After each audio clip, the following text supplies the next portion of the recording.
दोस्तों, economy today 1.0 के इस प्रोग्राम में आपका बहुत बहुत स्वागत है।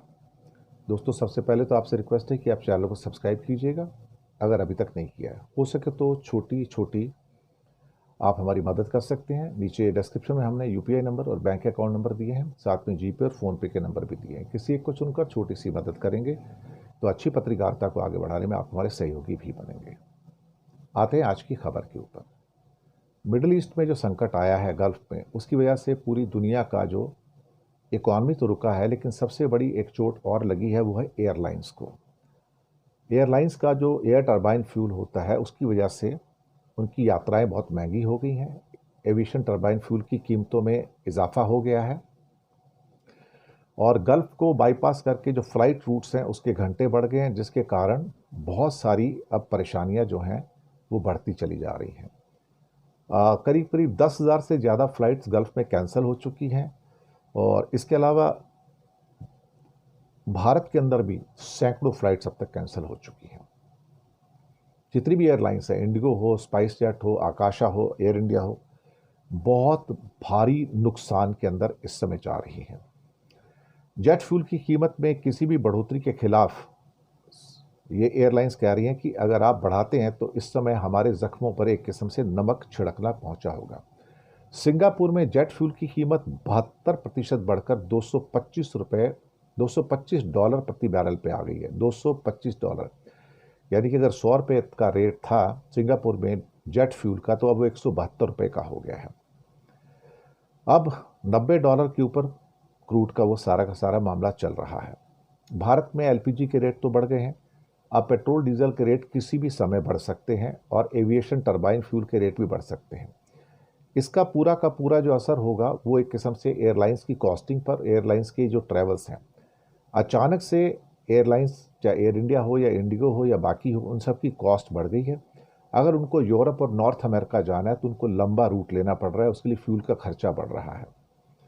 अब सवाल ये पैदा होता है कि इंडिगो, जिसने यूरोप के लिए फ़्लाइट शुरू करने के लिए 6 वाइड बॉडी एयरक्राफ्ट लीज पर लिए थे, उसका इस्तेमाल ही नहीं कर पा रहा है, क्योंकि वेस्ट एशिया का जो एयर स्पेस है वो पूरा का पूरा ब्लॉक पड़ा है। दूसरा, इंश्योरेंस का कवरेज बढ़ गया है, यानी कि अब इंश्योरेंस कंपनियां कहती हैं कि अब हम आपसे इंश्योरेंस के ज़्यादा पैसे लेंगे, तो वॉर प्रीमियम जो है वो बढ़ना शुरू हो गया कि अब रिस्क बढ़ गए हैं आपके लिए। जब रिस्क बढ़ गए हैं तो दिल्ली दुबई दिल्ली जैसे रूट पर नैरो बॉडी फ्लाइट के लिए 30-40 लाख और वाइड बॉडी फ्लाइट के लिए 90 से 1 लाख रुपए तक की इंश्योरेंस कवरेज प्रीमियम बढ़ोतरी हो गई है। एयर इंडिया केंद्र सरकार पर दबाव डाल रही है कि उसको अब चीन के ऊपर से एक रूट को इस्तेमाल करने की परमिशन दी जाए, लेकिन उसके लिए चाइना से बात करनी होगी। अभी भारत की ओर से अभी सिर्फ फ्राइडे के दिन, पिछले फ्राइडे के दिन ही यानी कि कल जो गुजरा है, 278 इंटरनेशनल फ्लाइट कैंसिल हो गई हैं, 278। और वेस्ट एशिया से आने वाली 96 फ्लाइट्स को रीशेड्यूल किया गया है। बहुत सीमित फ्लाइट्स वहाँ पर चल रही हैं, तो फ्लाइट्स मुमकिन ही नहीं हैं। तो एक किस्म से कहा जाए तो एयरलाइंस ऑलमोस्ट एक किस्म से, अगर ऐसा ही चलता रहा तो शायद हो सकता है कि ना केवल उनका बिजनेस मॉडल फेल हो जाए, बल्कि उनके दिवालिया होने की स्थितियां भी पार हो जाएंगी।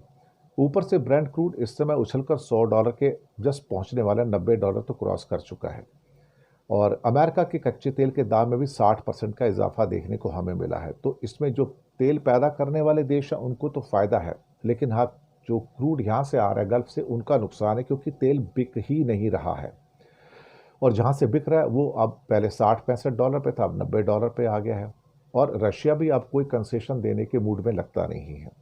हॉर्मुज़ स्ट्रेट अभी बंद है, तो उसके खुलने के फिलहाल कोई चांस हमें नज़र नहीं आते हैं। जैसे कि मैंने बताया कि एलपीजी के रेट ₹60 बढ़ गए, पेट्रोल डीजल के रेट भी इसी हफ्ते शायद बढ़ जाएंगे, ऐसा अनुमान लगाया जा रहा है। अब एक चीज़ और भी है यहाँ पर कि रुपये जो टूटता हुआ है, तो हमारी एक कॉस्ट सिर्फ ब्रेंट क्रूड के बढ़ने से नहीं बढ़ रही है, बल्कि हमारा रुपये का जो कमज़ोर होना है उसके कारण से भी हमें नुकसान हो रहा है। यानी कि एक बहुत बड़ी कीमत देकर अब हमको कच्चा तेल जो है, यानी कि क्रूड ऑयल जो है, उसको हमें मंगाने की हमें ज़रूरत पड़ रही है। तो इन हालातों के अंदर चीज़ें हैं जो हैं पूरी दुनिया के लिए मुश्किलात पैदा कर रहे हैं। यूरोप में 50% के रेट तो गैस के ऑलरेडी बढ़ चुके थे। भारत के अंदर जो ₹60 का जो इस समय सिलेंडर में बढ़ोतरी हुई है, ये एक किस्म से कहा जाए तो एक शुरुआत मात्र है, क्योंकि आने वाले दिनों में इसमें गैस सिलेंडर में और ज़्यादा बढ़ोतरी होगी, इसमें मुझे कोई शक नहीं है। और 2-4 दिनों के अंदर अंदर ही पेट्रोल डीज़ल की कीमतों में वृद्धि होगी। जैसे ही डीज़ल की कीमतों में और पेट्रोल की कीमतों में वृद्धि होगी, मार्केट के अंदर ट्रकों वगैरह के जो रेट्स हैं, लॉजिस्टिक के रेट हैं, वो भी बढ़ जाएँगे और एक नया महँगाई का तूफ़ान हमारे सामने खड़ा होने जा रहा है। हम लोगों को तैयार रहना होगा इस महँगाई के लिए, क्योंकि इससे कोई छुटकारा किसी को भी नहीं है, हमें भी नहीं है। बहुत-बहुत शुक्रिया आप सबका।